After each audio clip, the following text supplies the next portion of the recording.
दोस्तों, आपके मन में कभी ना कभी यह ख्याल जरूर आता होगा कि हम अपने जीवन में जो कर्म करते हैं या जो लोग अपने फायदे के लिए दूसरों से छल और कपट करके उनकी संपत्ति प्राप्त कर खुशी मनाते हैं, ऐसे किए गए कर्मों का भविष्य में हमारे जीवन में क्या प्रभाव पड़ता है। कर भला तो हो भला। दोस्तों, यह कहावत तो आपने कई बार सुनी होगी, लेकिन क्या इसे कभी सच होते हुए देखा है? अगर आप दूसरों के साथ अच्छा व्यवहार करेंगे और उनके लिए अच्छे काम करेंगे तो आपके साथ भी अच्छा होगा। हम जैसा व्यवहार दूसरों के साथ करते हैं, अच्छा या बुरा, वैसे ही हमारे साथ होता है। दोस्तों, यह कहानी बड़ी ही शिक्षाप्रद, महत्वपूर्ण और ज्ञानवर्धक है। मेरा आपसे निवेदन है कि कहानी के अंत तक हमारे साथ बने रहना। नमस्कार दोस्तों, बुद्ध ज्ञान YouTube चैनल में आपका दिल से स्वागत है। एक बार महात्मा के शिष्य संकेत ने उनसे पूछा, गुरुदेव, जीवन में सच्चे धर्म का क्या मतलब होता है और कर भला तो हो भला का क्या तात्पर्य है? तब महात्मा ने कहा, मतलब यही है कि तुम जो भी करो उससे दूसरों का हित होना चाहिए। चलो, इसका अर्थ मैं तुम्हें एक कहानी के माध्यम से समझाता हूँ। किसी राज्य में एक नवविवाहित पति पत्नी रहते थे। वे दोनों एक छोटे से घर में रहते थे और बहुत गरीब थे। किसी तरह मेहनत करके अपने घर का पालन पोषण करते थे। उनका काम मिट्टी के खिलौने बनाकर बेचना था। राजेश, जो खिलौने बेचने का काम करता था, दिन भर मेहनत करके 100 रुपये कमा लेता था। उसमें से वह रोजाना घर के लिए कुछ खाना लेता और बचे हुए रुपए अपनी पत्नी को दे देता था। हर बार की तरह राजेश ने आज भी खिलौने बनाए और अपनी पत्नी लता को दिखाने लगा। उत्साह से कहने लगा, आज के मेले में तो सारे खिलौने बिक जाएंगे। तब लता कहती है, हाँ, खिलौने तो अच्छे बने हैं, लेकिन बहुत कम है। यह तो मेले में जाते ही बिक जाएंगे, फिर आप पूरे दिन क्या करोगे? तब राजेश ने कहा, तुम सही कह रही हो, इतने खिलौनों से क्या होगा? हमें और मिट्टी की मूर्तियां बनानी चाहिए, लेकिन मिट्टी खत्म हो गई है। अभी मिट्टी लाने के लिए साहूकार के खेत से मिट्टी लानी होगी। मैं मिट्टी लेकर आता हूं, तब तक तुम इनका ध्यान रखो। तब लता कहती है, साहूकार के पास क्यों? यहीं पास से ले आओ। राजेश कहता है, साहूकार के खेत की मिट्टी से खिलौने चिकने और काफी अच्छे बनते हैं। उनके खेत की मिट्टी काली है। तब लता ने कहा, ठीक है, जाकर जल्दी आना। उसके साथ काम करने मत बैठ जाना और साहूकार से पहले ही पूछ लेना, वरना वह बाद में पैसे मांगने लगेगा। इतना सुनकर राजेश वहां से निकलने लगा। राजेश काफी भोला था, जिसका फायदा गांव वाले उठाते और उसे अपना काम करवा लेते। राजेश साहूकार के घर पहुंचा। उसने देखा कि साहूकार तो घर पर नहीं है, लेकिन मुनीम जी हैं। उसने सोचा, चलो उनसे ही पूछ लेता हूं। मुनीम जी ने राजेश से पूछा, अरे, यहां कैसे आना हुआ? राजेश मुस्कुराते हुए बोला, मुनीम जी, मैंने सुना है कि आपके तालाब वाले खेत की मिट्टी काफी अच्छी है। अगर आप इजाजत दें तो मैं ले लूं। आपकी मिट्टी से मेरे खिलौने काफी अच्छे बनते हैं। तब मुनीम मन ही मन सोचने लगा, अरे, साहूकार ने मुझे उस खेत के कुएं को खोदने के लिए कहा है, तो क्यों ना मैं इस बेवकूफ से यह काम करवा लूं। वैसे भी यह सारे गांव का बोझा उठाते हुए घूमता है, क्यों ना मैं भी बहती गंगा में हाथ धो लूं।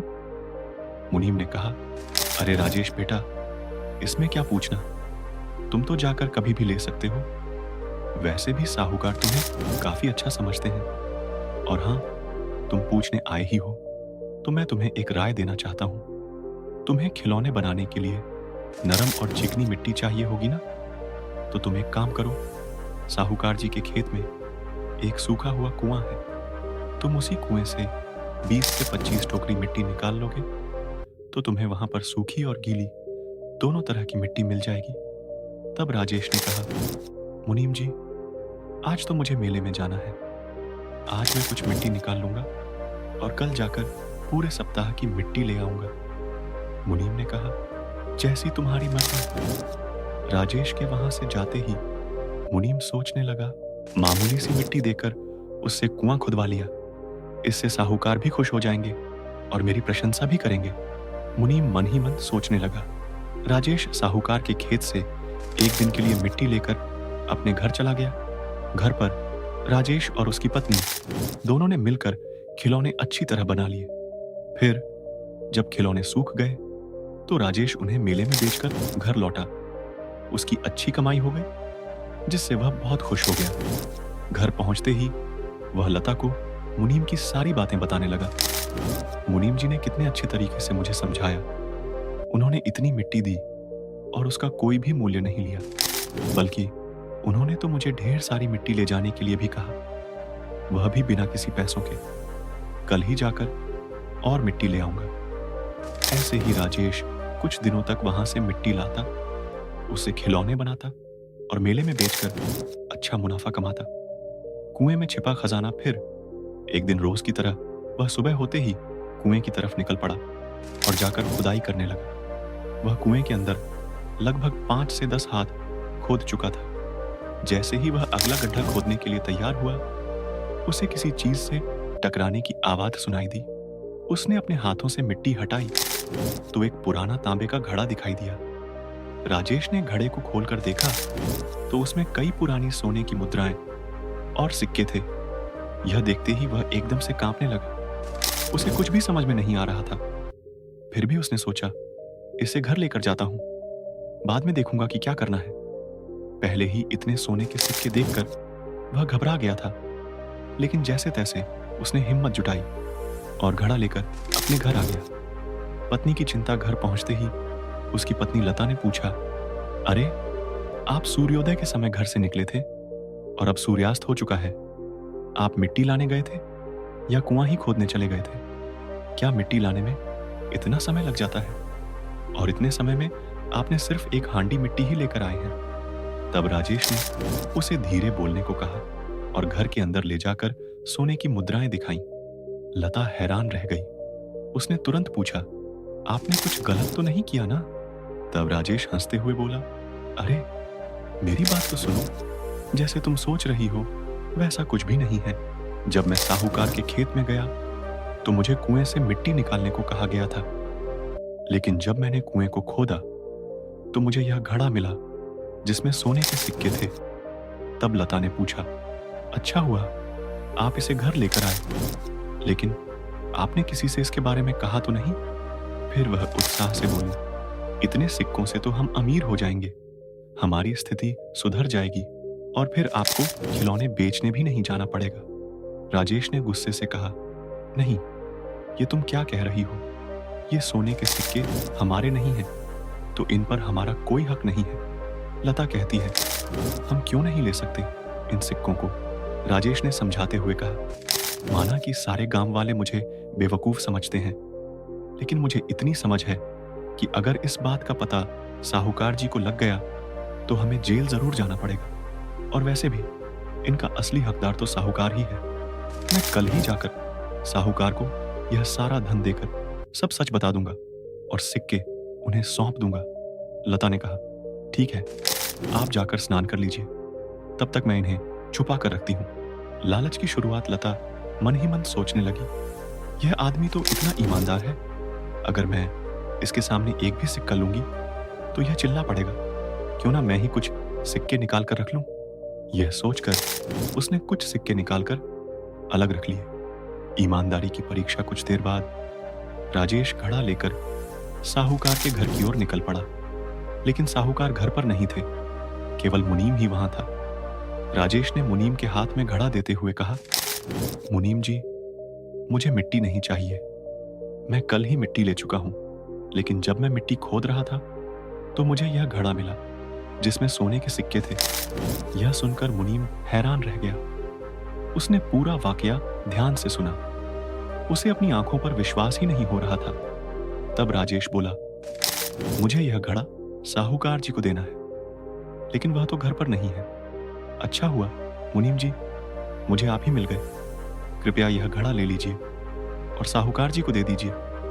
मुनीम ने मुस्कुराते हुए कहा, हाँ बिल्कुल, मैं यह घड़ा साहूकार जी को दे दूंगा, यह तो मेरा फर्ज है।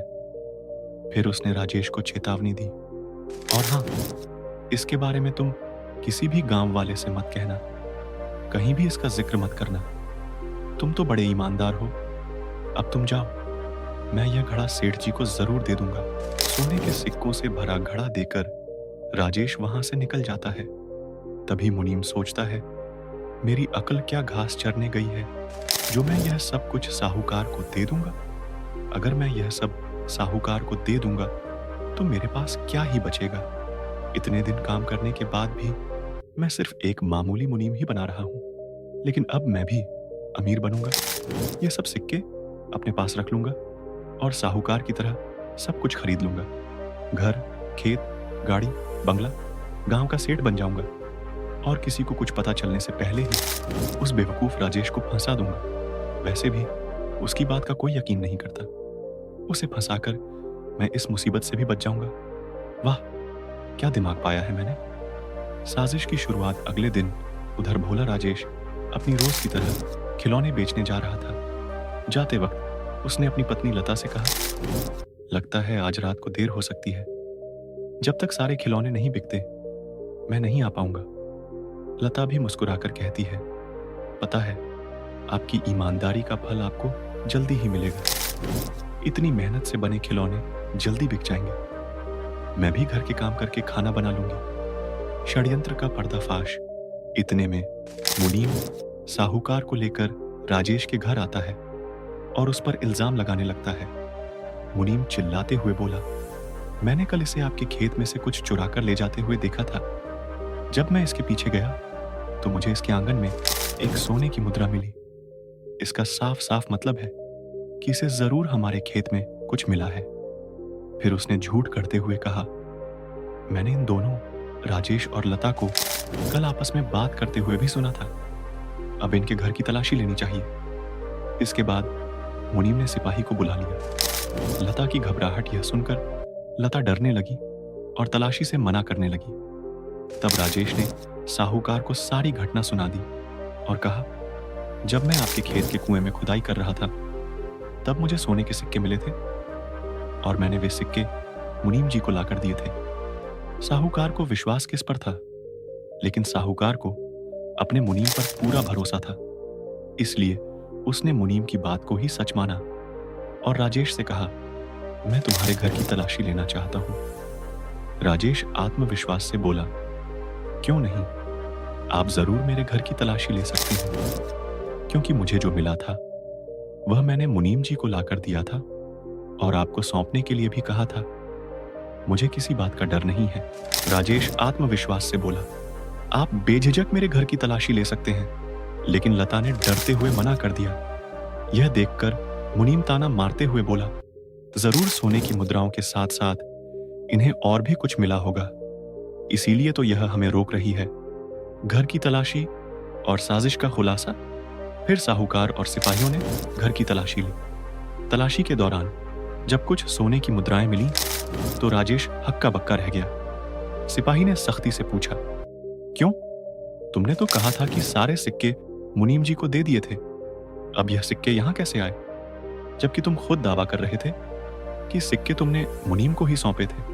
अब बताओ, ये कहां से आए हैं? राजेश की सफाई और लता का सच।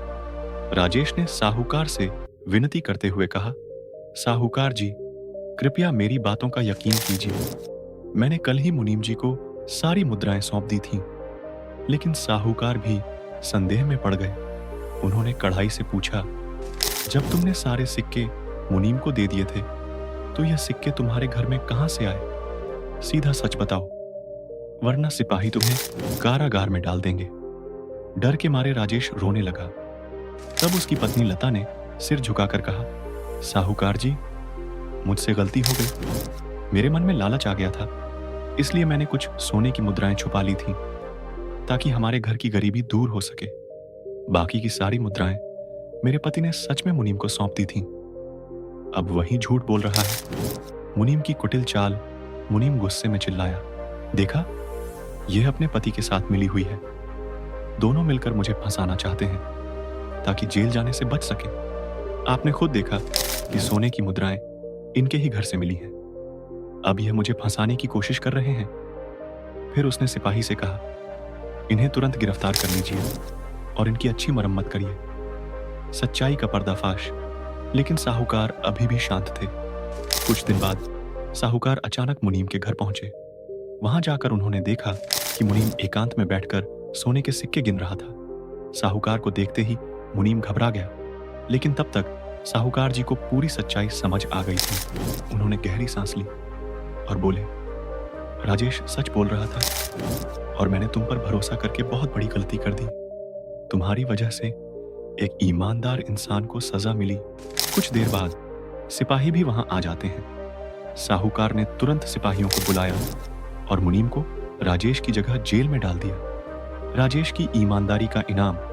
फिर साहूकार ने राजेश को बुलाया और उसकी ईमानदारी की खूब तारीफ की। साहूकार बोले, सारा गांव तुम्हें बेवकूफ समझता है, लेकिन असल में तुम तो बहुत समझदार और ईमानदार हो। फिर उन्होंने कहा, यह सोने की मुद्राओं में से आधा हिस्सा तुम रख लो। लेकिन राजेश ने विनम्रता से इनकार कर दिया।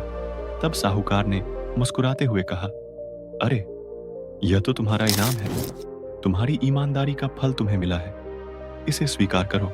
इतना ही नहीं, साहूकार ने राजेश को अपना मुनीम भी बना लिया।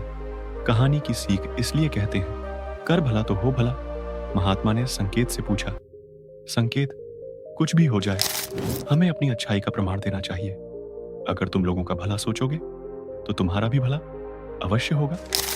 तब संकेत ने जिज्ञासा से पूछा, लेकिन गुरुदेव, अगर दूसरों का भला करना हमारे लिए नुकसानदायक हो तो क्या तब भी हमें अच्छा ही सोचना चाहिए?